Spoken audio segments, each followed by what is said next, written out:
Σπίτι είμαστε.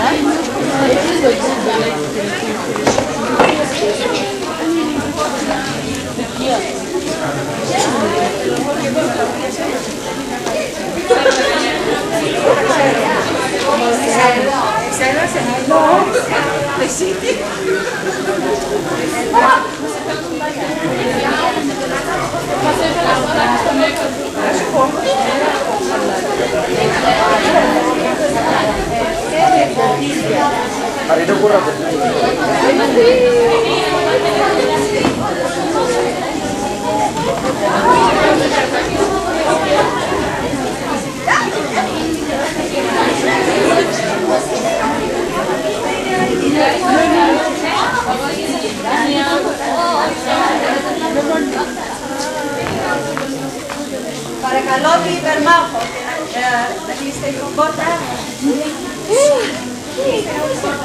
Ναι, αλλά τώρα κυρία εδώ μέσα.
Ένα.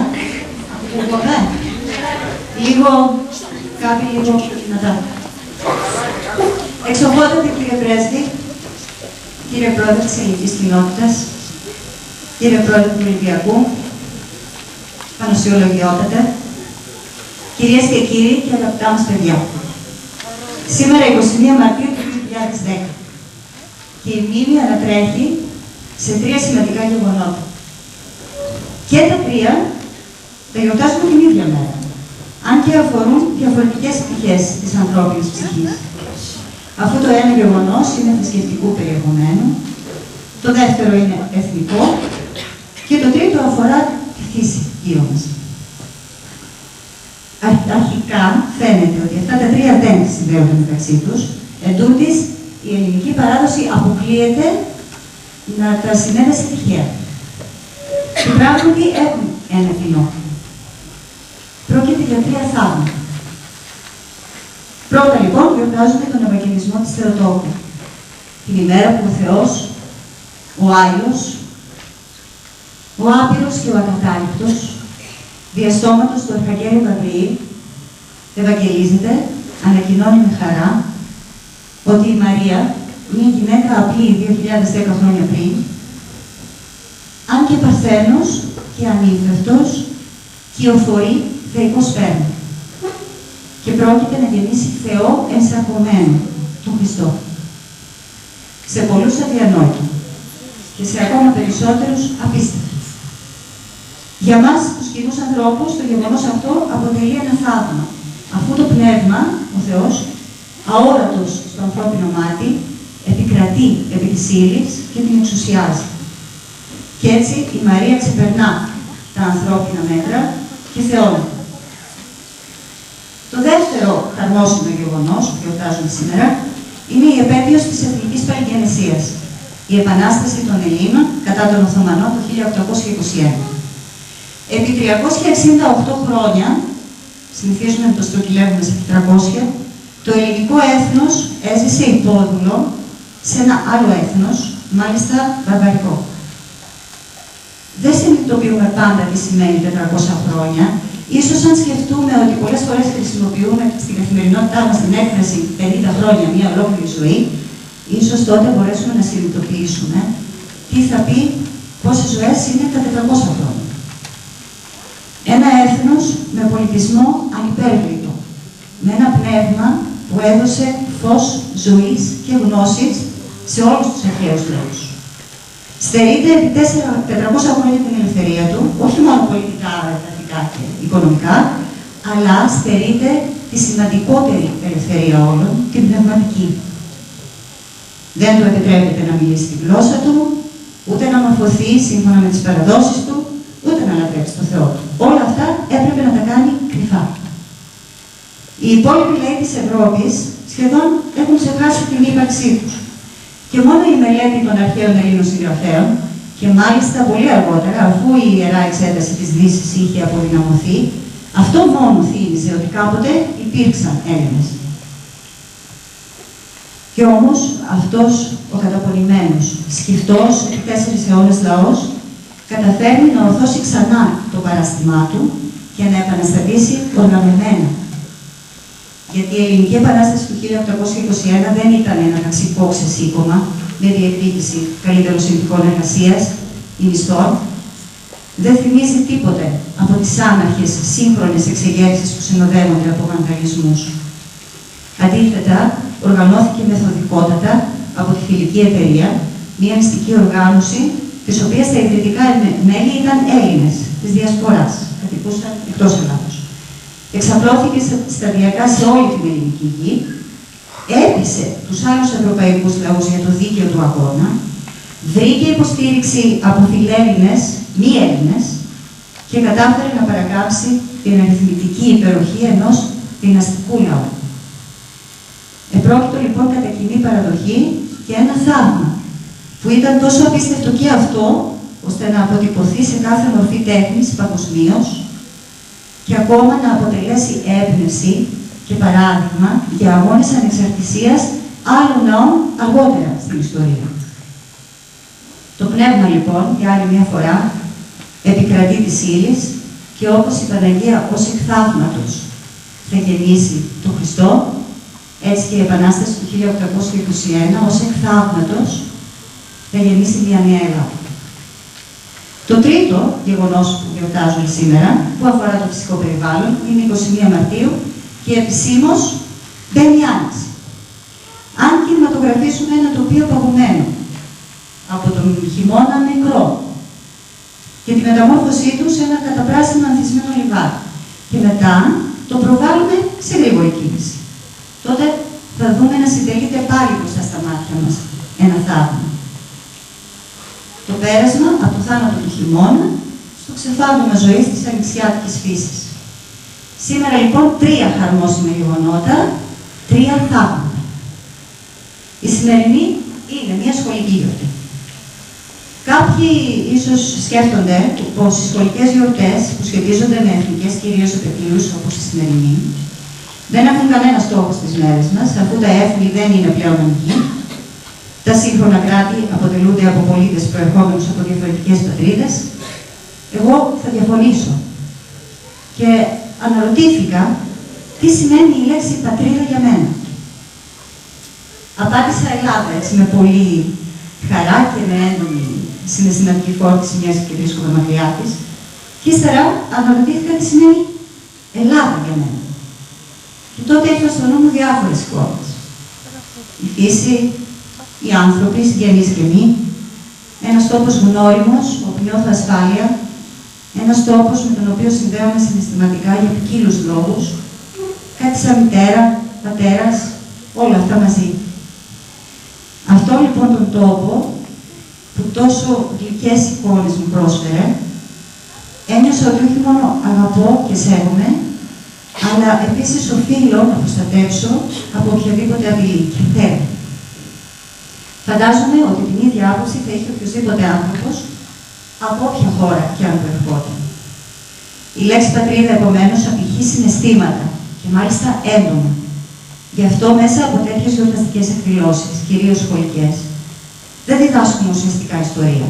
Βεβαίως θυμόμαστε βασικά ιστορικά γεγονότα, αλλά κυρίως αυτό που κάνουμε είναι να ανακοινούμε συναισθήματα. Επιτρέπουμε στη μνήμη να ανατρέξει στο παρελθόν και αυτή την αναδρομή την κάνουμε μέσα από την τέχνη, γιατί αυτή κατ' εξοχή απευθύνεται στο συναίσθημα. Και έτσι, με τις επαγγελίες, με τους χορούς, με τα δρόμενα, με τα τραγούδια, στοχεύουμε στη μίμηση πράξεων σπουδαίων. Θαυμάζουμε ήρωες, ανθρώπους που υπερβαίνοντας τον εαυτό τους, πέρασαν σε ανώτερα επίπεδα πνεύματος και αρετής και αποτελούν για μας απτά παραδείγματα ήθους, ανδρείας, θυσίας, ανιδιοτέλειας και θάρρους. Χωρίς αυτές τις μνήμες, φοβάμαι ότι ίσως να μην έχουμε το κουράγιο και τη δύναμη να αντιμετωπίσουμε τις σύγχρονες προκλήσεις και δυσκολίες. Χωρίς αυτές τις μνήμες, ίσως να ξεχάσουμε πολύ γρήγορα ότι ο άνθρωπος, όσο είναι ικανός για τεράστια επιτεύγματα, άλλο τόσο είναι ικανός για φρικτές πράξεις βίας. Αυτή η μικρή, μεγάλη Ελλάδα υφίσταται και σήμερα επιθέσεις από άσπονους εχθρούς, παραδοσιακούς και μη, οι οποίες στοχεύουν είτε στο να πληγεί εδαφική ακεραιότητα, με οικονομικά πάντα κίνητρα, είτε να ευνοχιστεί το ηθικό ανάστημα του σύγχρονου Έλληνα. Και αυτό επιδιώκεται με ποικίλους τρόπους, αλλά κυρίως με τη διαστρέβλωση της ιστορικής πραγματικότητας. Εμείς όμως, ως Έλληνες, δεν χρειάζεται να αποδείξουμε σε κανέναν ανιστόρητο την βιολογική μας συνέχεια επί χιλιάδες χρόνων. Εμείς δεν κατασκευάσαμε εθνική ιστορία για να επιβιώσουμε. Εμείς γράψαμε την ιστορία μας με πνεύμα κειμένο. Η φετινή λοιπόν επέτειος της Εθνικής Παλαιγεννησίας ας στείλει άλλο ένα επιδοφόρο μήνυμα πως αν χρειαστεί η νέα γενιά των Ελλήνων δεν θα πράξει τίποτε λιγότερο από αυτό που έπραξε η γενιά του 1821. Γιατί τελικά, όπως φαίνεται, η πόλη δεν έπεσε. Σε μία εκδρομή του στα παιδιά, μας είπαν ότι στην Ελλάδα καθίσανε, πήγανε έτσι στη φύση, ήταν καλοκαίρι, έκανε ζέστη και είπανε ότι ο πέφτος που καθίσαν από κάτω για να δροσιστούν και να πιούν νερό κτλ. Τους είπε μία ιστορία. Να ακούσουμε τα παιδιά τι έχουν να μας πούν.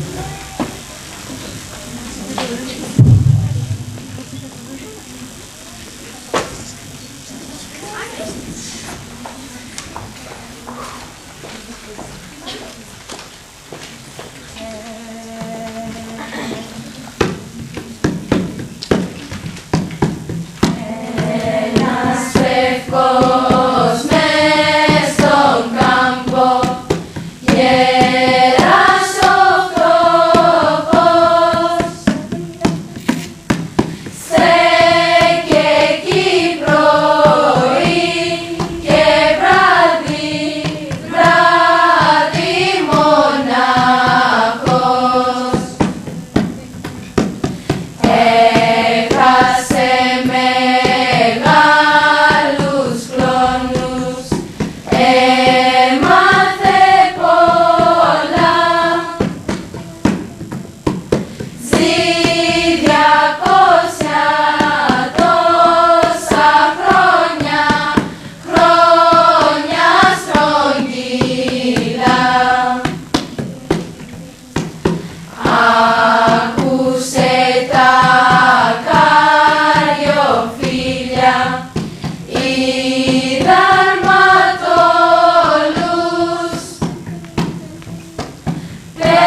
Όπου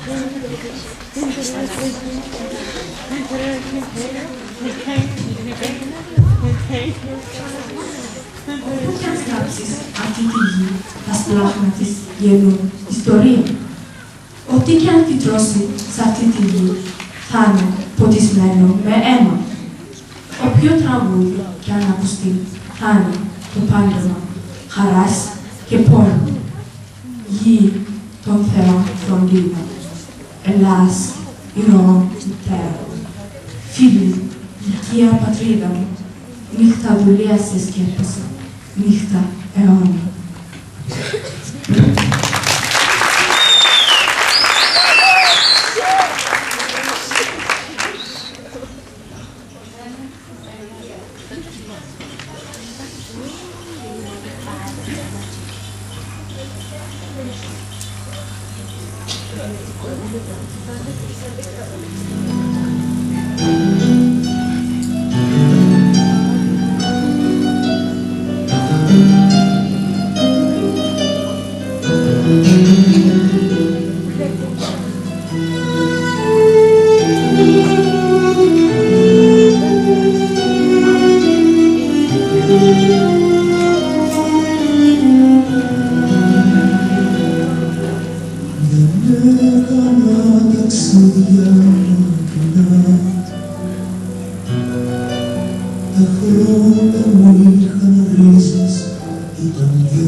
1453.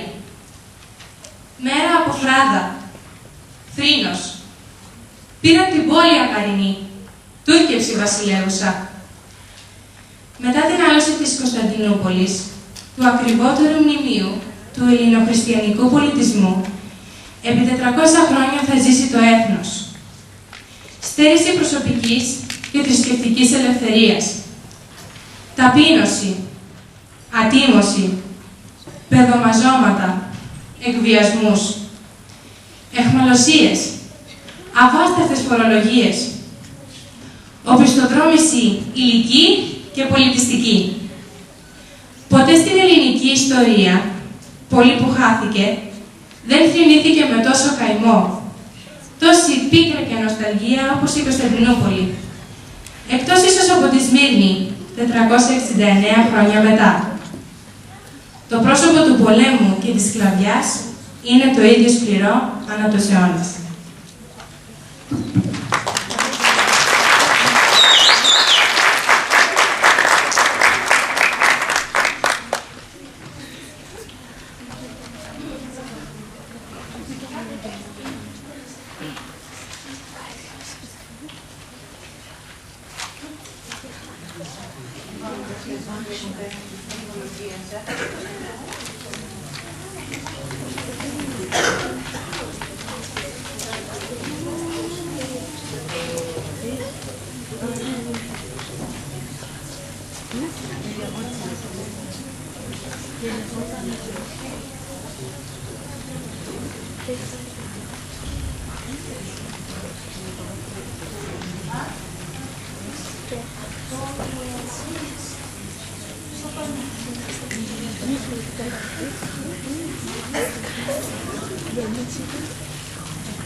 Του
Υπόλοιξε άλλο, αλλά ουκ άλλο η ρίζα, ουκ άλλο το φως, ουκ άλλο η βασιλεύουσα ψυχή των Ελλήνων.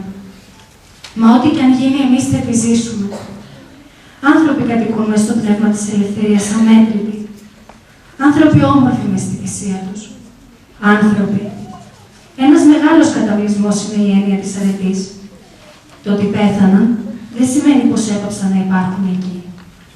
Δεν χαμηλώνει ο όλυβος. Να τους το υπούμε να το καταλάβουμε, πως δεν αλλάζει ο ήλιος και πως ποτέ δεν κόβηκε στη μέση το τραγούδι. Μοριά και ρούμελη, ακόμα τούτη άνοιξη, τούτο το καλοκαίρι.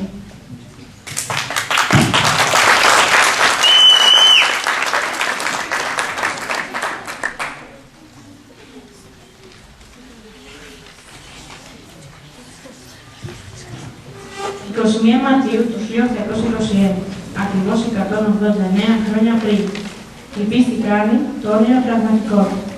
Το πνεύμα γονιμοποιεί την ύλη. Ένα θαύμα συντελείται τόσο απίστευτο, όσο το θαύμα του ευαγγελισμού του Θεοτόκου. Ο σπόρος που φυτεύτηκε από τη φιλική εταιρεία δίνει στους πρώτους καρπούς του Πελοπόννησου. Στις 21 Μαρτίου ξεσηκώνουν τα καράβια. Στις 23 η Καλαμάτα. Στις 25, ο παλαιόπατρος Γερμανός υψώνει επίσημα το λάβαρο της Επανάστασης στην Αγία Λάμπρα και οι αγωνιστές ορκίζονται ελευθερία ή θάνατο.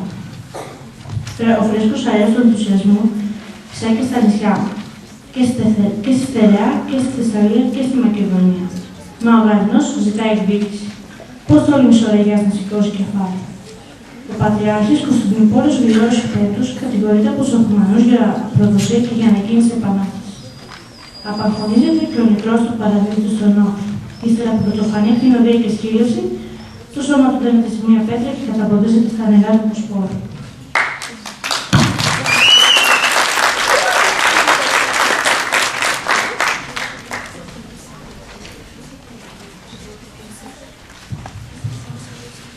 Πώς μας θωρείς ακίνητος, πού τρέχει ο λογισμός σου, τα φτερωτά σου τα όνειρα, γιατί στο μέτωπό σου να μην διτρώνουν γέροντα, τόσες χρυσές ακτίδες, όσες μας δίνει όψη σου, παρηγοριές και ελπίδες. Γιατί στα ουράνια χείλη σου να μην γλυκοχαράζει πατέρα, ένα χαμόγελο. Γιατί να μην σπαράζει μέσα στα στήλη καρδιά, και πώς τα βλεφαρά σου, ούτε ένα δάκρυ πρόβαλε, ούτε ένα στο φως.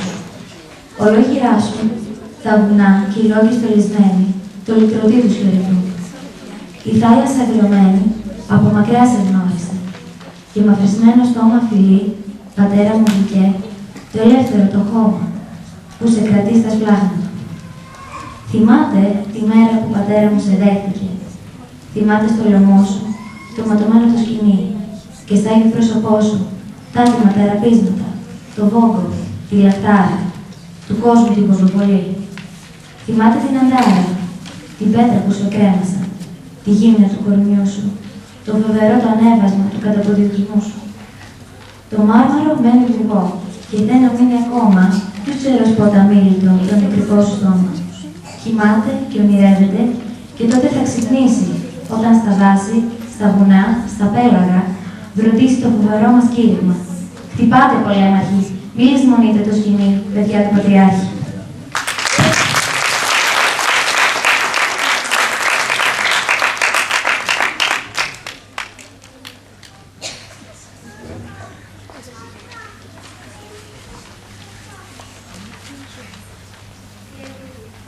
Άνοιξε.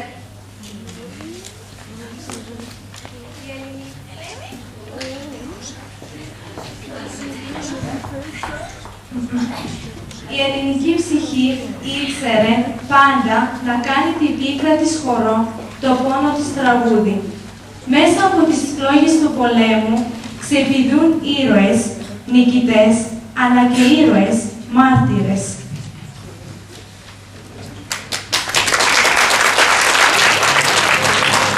Ο Θανάσης Διάκος, το πραγματικό του όνομα ήταν Αθανάσιος Νικόλαος Μασαβέτας, ήταν ένας από τους βασικούς πρωταγωνιστές και πρωτομάρτυρες της Επανάστασης του 1821.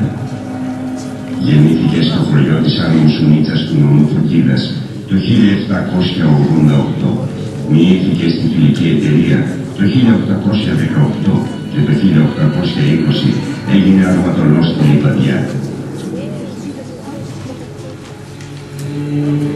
Εγγονός ενός ντόπιου κλέφτη, είχε έφεση στη θρησκεία και σε μικρή ηλικία στάθηκε από τους γονείς του στο μοναστήρι του Αγίου Ιωάννη του Προδρόμου, κοντά στην Αρτοκίνα για την εκπαίδευση.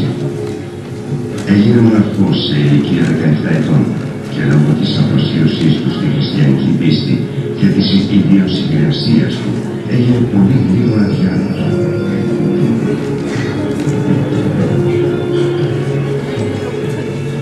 Η λαϊκή παράδοση αναφέρει πως όταν ο Διάκος ήταν μοναχός, ένας Τούρκος πασάς πήγε στο μοναστήρι με τα στρατεύματά του και εντυπωσιάστηκε από την εμφάνιση του νεαρού μοναχού.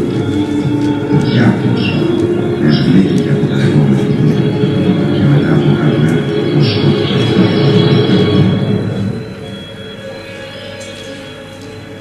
Έτσι αναγκάστηκε να φύγει στα κοντινά βουνά και να γίνει κλέφτης. Αρχικά κλέφτης υπό την εξουσία διαφόρων καπετάνιων της Ρούμενης, διακρίνεται σε διάφορες συγκρούσεις με τους Τούρκους. Υπήρξε αρματολός για ένα χρόνο στο στρατό του Αλή Πασά, τον ίδιο καιρό με τον Οδυσσέα Ανδρούτ. Όταν ο Ανδρούτος έγινε καπετάνιος μιας μονάδας αρματολών στη Λιβαδιά, ο Διάκος ήταν για ένα χρόνο πρωτοπαλικαρό του. Στα χρόνια που ακολουθούν και καταλήγουν στην Επανάσταση του 1821, ο Διάκος είχε φτιάξει τη δική του ομάδα κλεφτών και όπως πολλοί άλλοι καπετάνοι κλεφτών και αρματολών γίνεται μέλος της Φιλικής Εταιρείας. Σύντομα, μετά από το ξέσπασμα των εχθροτήτων, ο Διάκος και ένας ντόπιος καπετάνιος και φίλος, ο Βασίλης Μπούσλος, οδήγησαν ένα απόσπασμα μαχητών στη Λιβαδιά με σκοπό την κατάληψή της. Την 1η Απριλίου 1821, μετά από 3 μέρες άγριας μάχης από σπίτι σε σπίτι και το κάψιμο του σπιτιού του Μοίραγα, συμπεριλαμβανομένου και του Καρινιού, η πόλη έπεσε στους Έλληνες. Έτσι, την 1η Απριλίου του 1821 έπεσε και η Λιβαδιά, η πρωτεύουσα της Ανατολικής Στερεάς. Ο Αθανάσιος Διάκος μίλησε στο συγκεντρωμένο πλήθος των Ελλήνων από τον εξώστη της Μητρόπολης.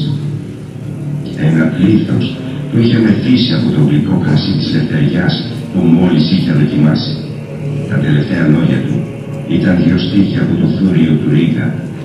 Καλύτερα μιας ώρας ελεύθερη ζωή παρά 40 χρόνια σκλαβιά και φυλακή. Ο Χουρσίτ έστειλε τους γραμμότερους διοικητές από τη Θεσσαλία, τον Μερβριόνι και τον Κιωσέ Μεχμέτ, επικεφαλής 8.000 Τούρκων, με διαταγή να καταστήλουν την Επανάσταση στη Ρούμενη και μετά να προχωρήσουν στην Πελοπόννησο και να σταματήσουν την πολιορκία της Τριπολιτσάς. Ξεκίνησαν από την Ήπειρο ο Μερβριόνις και ο Κιωσέ Μεχμέτ